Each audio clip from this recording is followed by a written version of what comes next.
Good evening, ladies and gentlemen, and honorable guests. Thank you very much for being here, and we totally understand that this is the end of the conference, so between the break and the rest of your afternoon and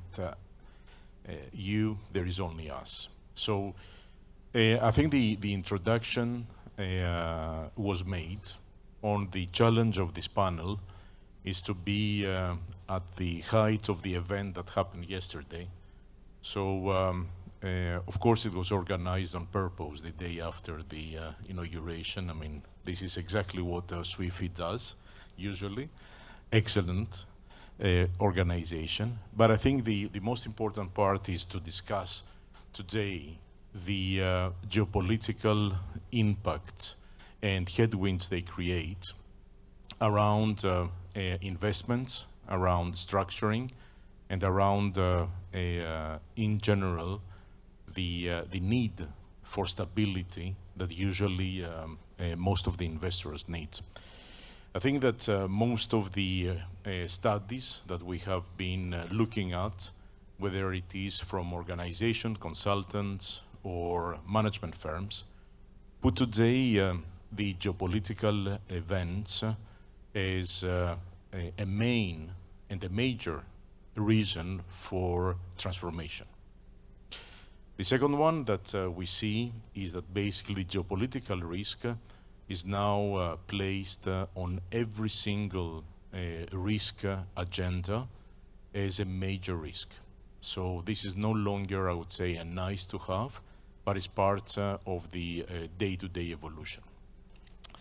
I think in the previous panels and the discussions, we heard a lot about disruption, innovation, digital assets, or anything that has to do actually with disruption in general. But we also spoke about keeping the wealth for the next generation, and we also talked there for protection. And I think political instability, the ongoing conflicts, and the climate change is exactly the type of topics that are being discussed. And the reasons that we are here is to discuss basically the different type of asset owners' views around how to navigate these changes. And we will also touch upon the liquidity challenges and stability that this type of geopolitical events bring. Maybe I can let, even though the panel was introduced, maybe I would like to give a word to the panel, to the panelists, to maybe say one word for them very quickly, and then as it deems, and then I will take it back for some specific questions, if you don't mind. So, Hi, good evening. My name is Khurram Sabir. I'm the Chief Risk Officer and Chief Internal Auditor for General Pension and Social Security Authority. We are the Federal Pension Fund for UAE.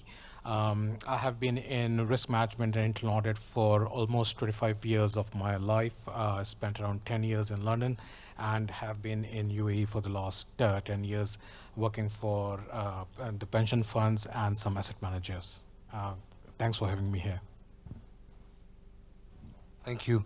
My name is Qaisar Mohammed Zaman. I'm the Chief Investment Officer of an infrastructure investment fund. It's a private equity fund which has about $1 billion plus in financial commitments, and we invest in hard infrastructure and soft infrastructure in the Kingdom of Saudi Arabia and Oman. Our disclosed investors are sovereign wealth funds like PIF from Saudi Arabia, Oman Investment Authority from Oman, Asia Infrastructure Investment Bank from China, among other large pension funds.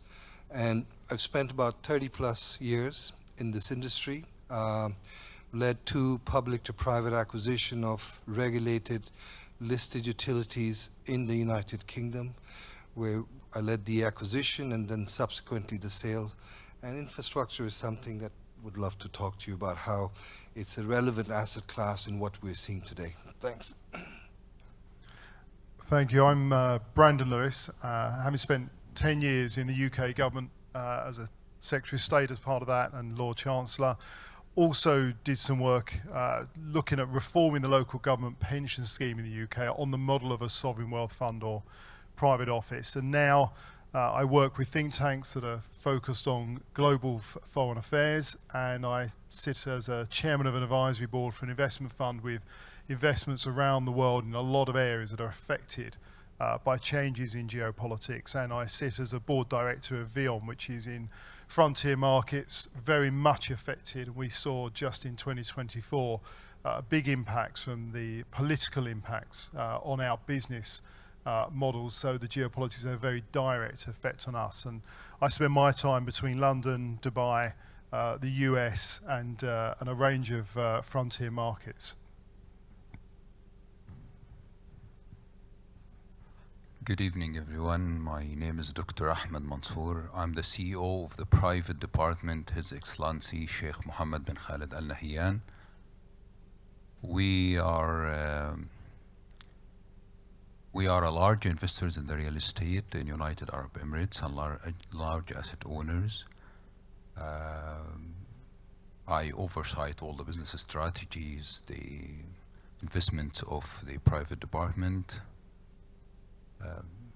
I'm also a co-founder and the chairman of a global diversified investment platform where we used to invest in different markets. I'm sitting also in a board of directors in 2 banks and financial institutions. Thanks to SWIFI for having me here today. Good afternoon, everyone. I'm Dr. Anise Bassiri Tabrizi. I'm a senior analyst at Control Risks and also an associate fellow at Chatham House. Control Risks is a company that controls risks, meaning we advise companies on how to mitigate risk, how to enter markets, and we have offices across 45 countries. I'm based in Abu Dhabi. We have an office here. The main office in the MENA is in Dubai. We have also an office in Saudi Arabia, and we look very closely at development in the regions. My role sits in the global risk analysis team. So we look at the geopolitical developments and how these will affect the decisions of companies who want to invest in the region. I look forward to the discussion today. Yes, thank you. My name is David Marsh. So I'm the chairman of an organization called OMFIF, which stands for the Official Monetary and Financial Institutions Forum. And this does what it says. It basically brings together these different institutions from the public sector together with interlocutors from the private sector. So a lot of what we've just been talking about, it runs through our DNA. And our basic job, I think, is to get under the skin of some of these public officials and to find out what their emotional intelligence is, as well as what their IQ is, and also to how do they anticipate what's going on. It's almost like an internal expert system, actually, to try to work out what their reaction function will be in all these different circumstances, bearing in mind that these people, not only are they setting interest rates, they're also regulators, they're also managing money as well on behalf of their own governments. And so I've always been fascinated by the link between the family offices and the sovereign funds. Some sovereign funds are actually like large family offices, and that's what really draws me to this conference. And just a final word on the region. We've been coming backwards and forwards to the region ever since we started. In fact, with Edward, we were actually at the UAE Central Bank. One of the first meetings we ever had was with the Mr. Al-Suwaidi, the then governor, in November 2010. And Edward looked exactly like he does now. He shaved off his beard, especially to be here today, and he didn't have a beard then. So it's really plus ça change, I would say, for me. Thank you all, and David, I will use you for the marketing department of IQ-EQ next time. I have to do that. I love the way You've got to tell me what it means first. Thank you very much. I will have a one-to-one afterwards for that. So thank you for that. Now, I think that we now need to deep dive a little bit further on the subject, and the best way is to start with some Q&A. So I think that Kaiser, you are first on the. I don't want to say on the grill, but actually your first questions for you. you're managing a sovereign wealth fund, and clearly the biggest challenge you have is this long-term, short-term. You need to take a decision now, which it has to be anyway for long-term preservation of capital, utility for the ultimate goal. This is clearly one of your daily challenges. So I think that, you know, geopolitical headwinds or tailwinds impact a lot the way you take decisions. So can you describe us a little bit more about your decision process, priorities, and how basically you jungle between sectors, areas, and time span? I think it's this is a clear challenge, I'm sure, for you. Thank you very much for the question. So we are about to live through some very interesting times. There are some very radical changes that we're going to see going forward, and certainly there has been some radical changes in the geopolitical environment over the last 5 to 10 years. And I think this is exactly the kind of environment the infrastructure asset class proves itself. It really proved itself in the last financial crisis, when in 2009 and 10, when you had a very drastic correction in asset valuation across the board, across all asset classes. Infrastructure as an asset class stood its ground. I think it proved its resilience, and what it really does for investors, it provides predictable, stable returns. And typically, infrastructure is a cash yielding investments. And what are infrastructure investments? These are businesses, hard assets. In many ways, they are quite similar to real estate, and the way I describe it is the real estate asset class without the cyclicality. And basically, these are regulated utilities, essential services, businesses that have very low to medium demand risk, and they are often inflation proof, inflation index. So the consumer pays for inflation, and basically the biggest risk the infrastructure operator and investor takes is the operational risk of providing the services. And they typically attract a high level of leverage because they are predictable and stable in nature, so the cash flows are not volatile, and they provide very stable returns. And that's what I think is why this particular asset class is particularly attractive for sovereign wealth funds, for family offices, because it provides you duration, and also it provides you an element of liquidity. Infrastructure are typically long-term investments, although you are able to exit infrastructure investments within 5 to 10 years. And typically this asset doesn't have problems. There have been a few exceptions, as always is. You know, we are seeing what's happening in the Thames Water saga in the United Kingdom, and I think it just tells you how this asset class, this regulated businesses, have to go through an evolution. So there is a problem there. It's, you know, it's a long discussion as to why it's there, but I think the bottom line is the regulator fell asleep on the steering wheels. Other than that, I think it does attract a lot of capital, because it provides you long-term duration.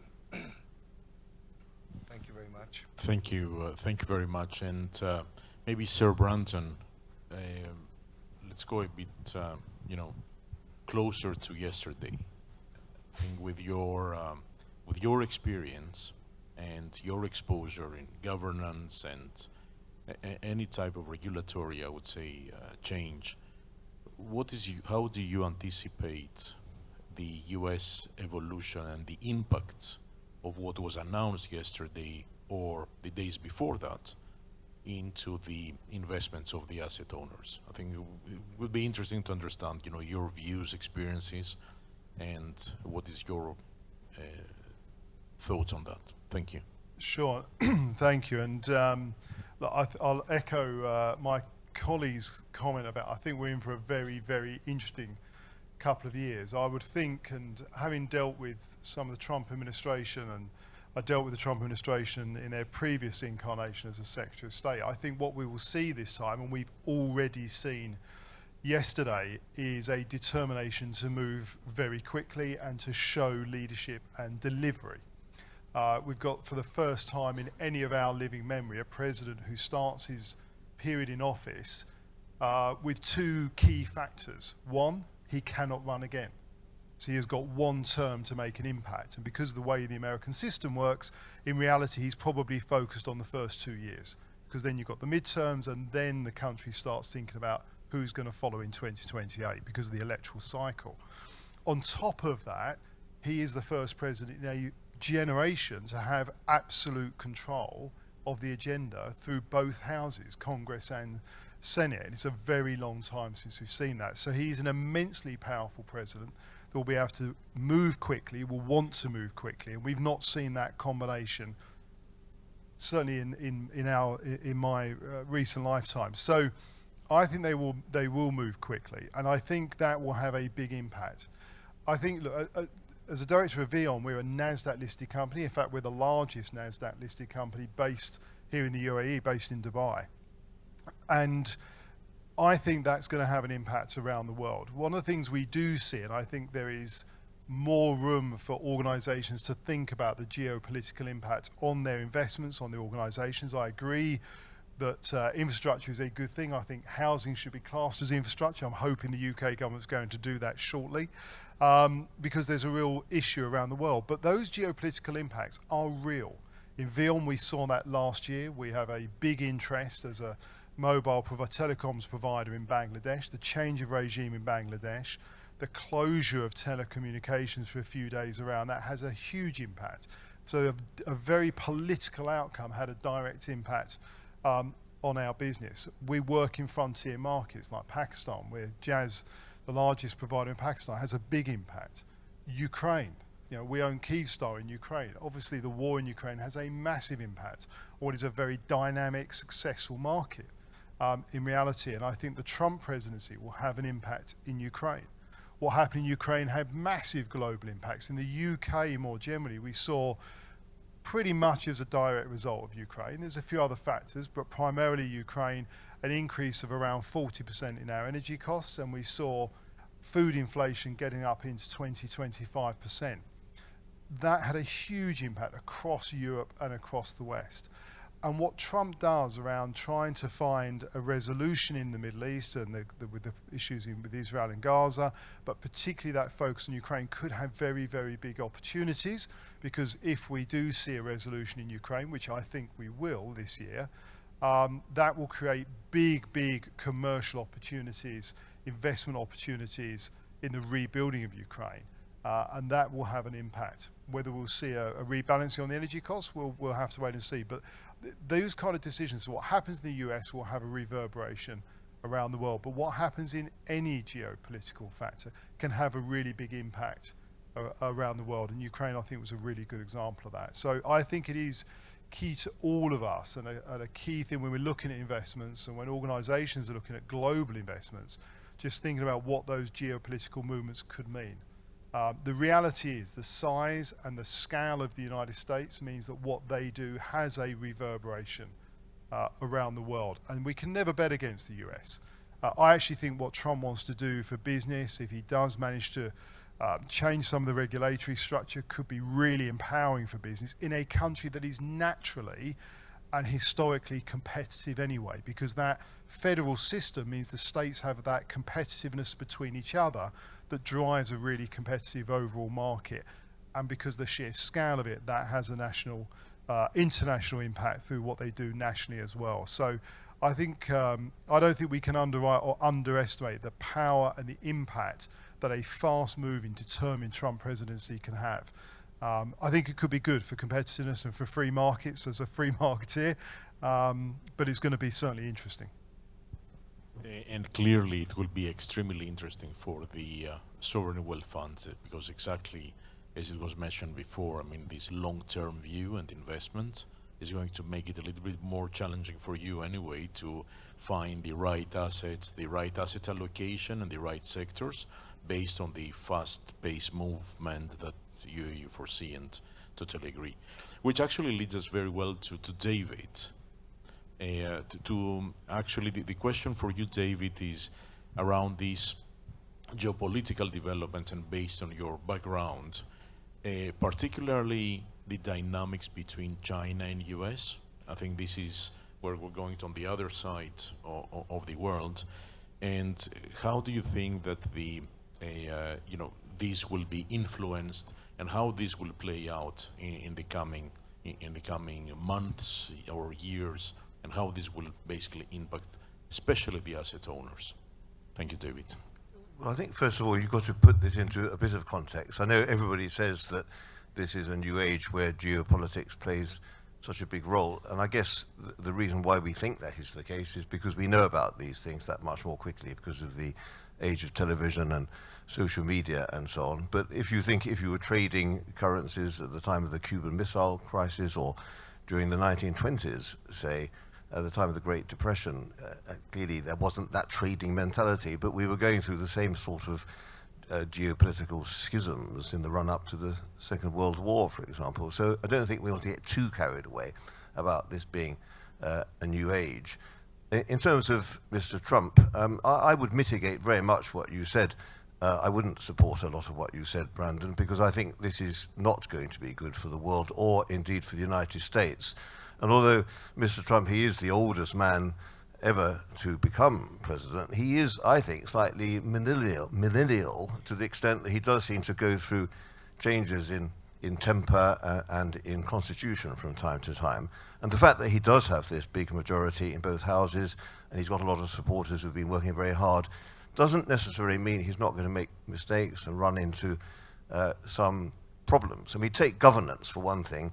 Lakshmi mentioned about the meme coin going up. I mean, this is clearly a huge conflict of governance to actually be involved in a market in your own family when you are the president, something which he avoided in his first term. And I think that's going to lead to a lot of problems. Also, the man who's going to be looking after the government efficiency, the fact that he's involved in all sorts of businesses which involve government largesse. Again, these are clear conflicts of interest. And leaving aside the legal aspect, I just wonder whether that's a sensible way of running a country. I think we're going to be surprised positively and negatively by Mr. Trump. I agree that he will bring about a solution in the Ukraine, I think. Clearly, Mr. Putin wants a deal of some sort. The Germans and the rest of the Europeans are in a very weak state. And so it'll all be a question about the United States and Russia coming to an agreement on that. And I think that could indeed be a very helpful move. Germany is going to still be becalmed with energy prices which remain very high compared with the time when they were importing gas from Russia. Germany will start importing gas again from Russia. I'm quite convinced about that. Half the pipeline is still there. You asked about China. Europe in particular will be, if you like, in the middle of these two superpowers, and both of those countries will be practicing the old Roman tradition of divide and rule. And they'll both be doing it in quite subtle ways and some unsubtle ways. Europe will be, if you like, the anvil on which the hammer descends. And a country like Britain, which is now outside the EU but still very much tied up with the Europeans in terms of trading relationships, is going to be on the receiving end of some positive messages from the Chinese and the Americans, and some negative ones. And how Britain plays out that game in harmony with France and Germany and the other countries is going to be a really powerful sign of statecraft for all those countries. So clearly the Americans have never been so powerful since the aftermath of the Second World War. The idea that Europe can have some kind of strategic autonomy in this world, I think, is complete illusion. I would like the Europeans to have a kind of commonwealth of interest with the United States, and I don't rule that out at all. Just the last thing about Trump, of course, going back to the contradictions. This is a man who wants to end war. He wants it to be a very peaceful world, and yet he's talking about Greenland Canada, Panama not ruling out force. I don't think he actually wants to invade Canada, but he's using the kind of bellicose language that we would very much deplore if this was used by Mr. Putin. So I do think that he's going to calm down, actually, like many people known as the millennials do. I think we're going to actually see a kinder, gentler, saner Trump at the end of the presidency, maybe because he'll just be worn out as an 82-year-old, than we do now. Thank you very much for these views. And in continuation, I think we need to go now. We couldn't, complete the panel without some additional items. And the current tensions in the Middle East, I think, is something that is clearly one of the, I would say, additional dynamics in this whole change of paradigm worldwide. Dr. Anise, what do you think of that, and how does this play with what was said right now, plus, I would say, the pressures that this additional tension is putting on? Well, I think definitely unpredictability and volatility are the name of the game also when it comes to the Middle East for the next 2 to 4 years.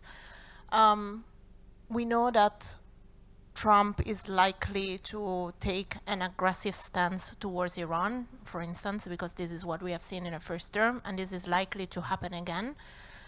So if we were to bet, we would probably see something like a maximum pressure campaign 2.0, which combines sanctions with targeted assassinations, as we have seen in 2020, with the potential of shaping an anti-Iran alliance in the way that it was shaped in 2017-2020. However, I think the unpredictability that we discussed also needs, we need to prepare ourselves also for the opposite scenario, which is, Trump coming in with a deal with Iran. We have seen already reports of Elon Musk talking to Iranian officials a couple of times since Trump has been elected. We cannot rule out that completely, and I think it's something that would also reflect Trump's character of trying to be, the picture boy of bringing home something that looks like, peace, but then in practice we don't know what that actually means. That deal could be, something nuclear related, something very grand bargain related, or something like a piece of paper with the Ayatollah just to show that he actually did something that nobody else did. I think the other scenario is also, an escalation, a military escalation, led obviously by Israel, but also something that the US would support. So all these three scenarios are something that we should prepare ourselves and are going to shape, really, what are the dynamics in the Middle East over the next 2 to 4 years.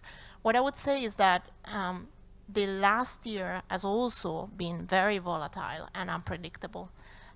We have seen, the Hamas-Israel war. We have seen Iran and Israel conducting direct attacks against each other's territory for the first time ever, despite these tensions were already there for decades. We have seen a ground operation in Lebanon. We have seen, you name it, everything that has happened, the collapse of the Assad regime after 13, 14 years of civil war. So what I want to say is that, yes, it's going to be unpredictable, it's going to be volatile, and that obviously makes it difficult to have long-term vision, long-term strategies. But despite that, investments happen still in the MENA. We have seen investment taking place and continuing. I think the secret is looking at all these developments, making sure that you look at the political risks, operational risks was mentioned, the security risks, the integrity risk, all of these are factored in. All the scenarios are kind of, if not predicted, understood. The triggers, the potential repercussion risks are understood. And the companies and those who want to invest in the region are preparing themselves for each of these scenarios and basically are mitigating the risks that come with each of these scenarios. So I don't necessarily think that because of this unpredictability and volatility, we are not going to see investments in the region or even long-term visions in the region. I don't think that's going to happen. Obviously, it's going to be very challenging, but as we have seen over the past year, that is possible. So it's just a matter of understanding how that can be done. Thank you. And clearly, the volatility that you describe and what was said before makes it surely extremely hard, not only for the asset selection, as we heard earlier on, but also for the control of a portfolio. And I think that Khurram, it is extremely now is your time to tell us a little bit how risk management can be actually done, performed in the best way possible under such an environment with fast-changing portfolios, difficult decision-makings, sectorial changes, geopolitical influences, etc., etc. The floor is yours for a very interesting answer, I'm sure. Perfect. Thank you for that. I mean, like you have mentioned, we are living in an era which the threat and risk landscape is changing so quickly that it is becoming very difficult to mitigate the emerging risks and to run the business effectively and profitably. You know, I was the chief internal auditor and chief risk officer for an asset manager during the financial crisis in London. And when we saw the risks emerging, we thought that this is it. This is the most risk that we have seen in our life. But what we have seen in the last 4 years is unprecedented. We have gone from COVID to inflationary pressures to work staff shortages to natural disasters to supply chain disruptions, wars in Europe, wars in Middle East. I mean, you cannot anticipate how the risk landscape will change tomorrow. Most of the risk practices that are being employed right now in most of the organizations where I have seen failure, they are very reactive. They are not equipped to deal with these emerging threats. You know, in my opinion, the risk practices have to be more agile, they have to be more data-driven and more technologically advanced. Risk management practices have to become more predictive and adaptive. The organizations have to re-engineer, rethink their processes rather than thinking risks as showstoppers. They have to think about these risks right from the start and incorporate them in the processes to make them or convert them into opportunities. You know, for me, in my opinion, all the traditional risk management practices still exist and they are valid. Like even in our organization, we are doing the same. You can name it and we are doing it. Stress testing, scenario analysis. We are making sure that our investments are properly diversified, proper hedging is done, everything. What we are increasing is that we are increasing digitization, we are increasing leveraging of AI tools, and we are incorporating advanced data analytical skills and incorporating and leveraging the current ecosystem. I mean, there are more than 2,000 asset managers out there. I cannot do something which the other organizations have not done. I mean, I can invent, but leverage the current ecosystem, talk to others, see how they are managing their risks. Rather than inventing something new, the practices are out there. We are talking with the best-in-class consultants. We are making sure that we leverage their expertise and we incorporate those practices. Apart from that, the two other aspects that we are focusing on, because for me as a chief risk officer, I have to make sure that all risks are mitigated, not only geopolitical, but also liquidity, all the other operational, technological, whatever. What we are doing is that we are focusing on the culture and the maturity of the organization. I think it's very important that the risk mitigation, risk management should be inherent to people, processes, and systems. Rather than the old concept of saying that, oh, risk is just the responsibility of the risk management department, we need to make sure that everyone in the organization understands that it is everyone's responsibility to understand and mitigate risk. And that comes from right from the top, the tone from the top from the board of directors. So what we are also doing is that we are educating our board, we are educating our committees to make sure that the message flows throughout the organization. And secondly, the main focus that we have in our organization is upskilling our people. Because at the end of the day, you can have the best systems, you can have the best AI, you can have the best technology, but it will be the people who will be making the decisions based on the data that is coming out of your technology. So for me, investing in the people is the best and the most effective way of mitigating the risks right now. I hear a lot of fundamental basics and controls on elements actually that you're sure to be able to can see the risk manager in you and how this is. You are totally right actually that when you don't know, go back to fundamentals. But I think without touching the asset class of private equity and private assets and I would say regional opportunities and challenges, including even Islamic finance right now, we wouldn't have done the circle, especially in the region. Dr. Ahmed Mansour, would you like to tell us a little bit, based on your experience and expertise, how you see the opportunities developing, especially around the private equity, in light of what was discussed today and the global environment? Sure. We actually used to say, whenever there are challenges, there are always opportunities. Smart investors who can always jump in to take advantage for the available opportunities everywhere. So among all the geopolitical conditions that my colleagues have highlighted here everywhere, we could see this especially happened in the GCC countries, particularly in United Arab Emirates. A smart leadership that could be able to take advantage of the geopolitical situation and make a United Arab Emirates as a main worldwide hub and destination. UAE over the last few years could be able to attract everyone in the world. They could be able to attract investors, different kind of investors, entrepreneurs. We've seen a lot of funds, a lot of investments that are coming and flowing to UAE over the last few years, despite all the geopolitical circumstances, which benefited a lot the business in the United Arab Emirates. And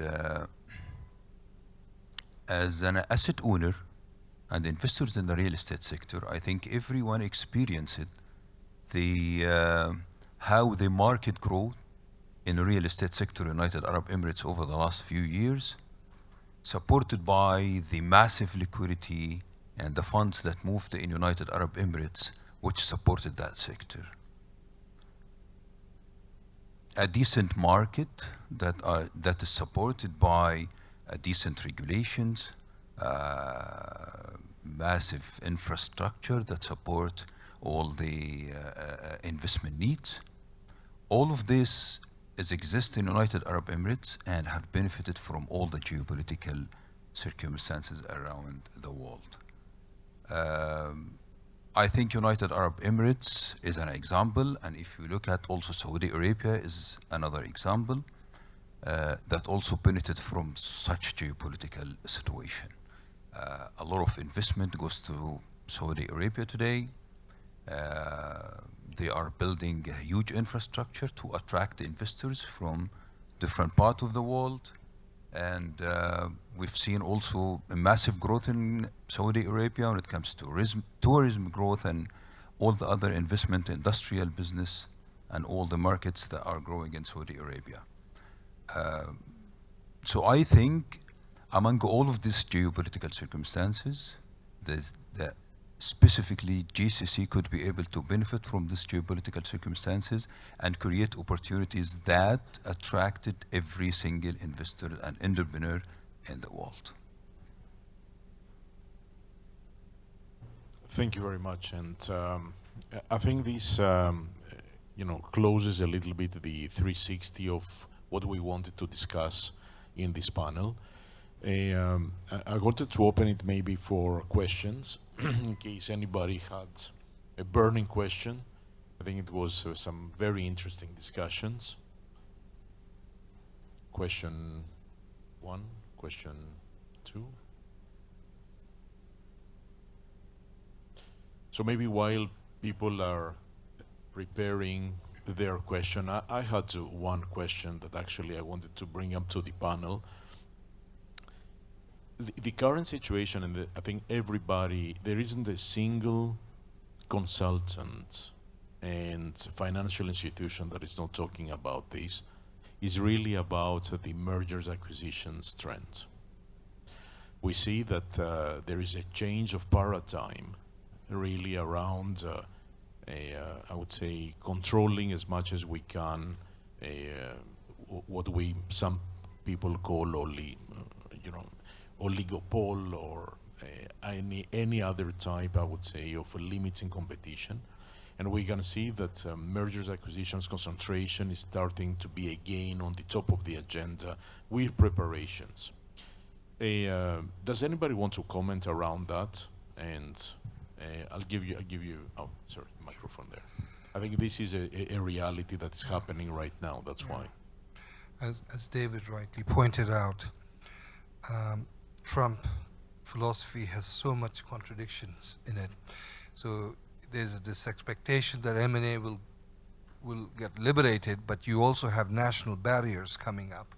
You know, the Nippon Steel bid for the U.S. steel company has been blocked. So it remains to be seen what kind of national barriers and protectionism will do to M&A activity, and that's an inherent contradiction to free market liberalism. And the other big thing that I'm most concerned about going forward is inflation. I mean, everything that the U.S. government, the new U.S. government wants to do is very inflationary, and how it will impact the interest rate yield curve, and what it'll also do to M&A and cost of financing and acquisition, because high interest rates generally are a deterrent to more M&A activity. But I like it. It's very vibrant. It's like a relay race with this microphone.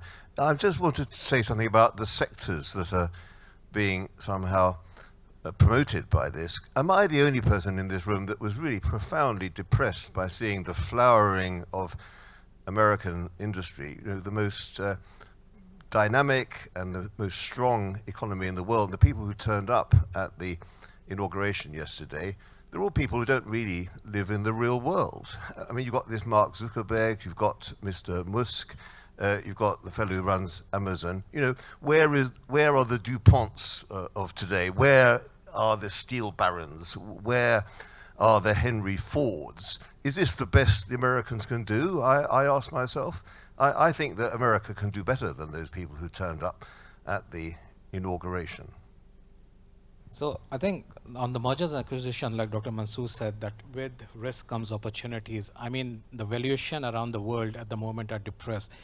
And in my opinion, it's the right time. If you do your analysis correctly, it's the right time to grab the assets at the right price. I mean, just look at the UK market. The number of companies that are leaving the FTSE 100 is unprecedented because of the foreign takeovers. I mean, Royal Post will move to a foreign ownership for the first time in their 5 years history.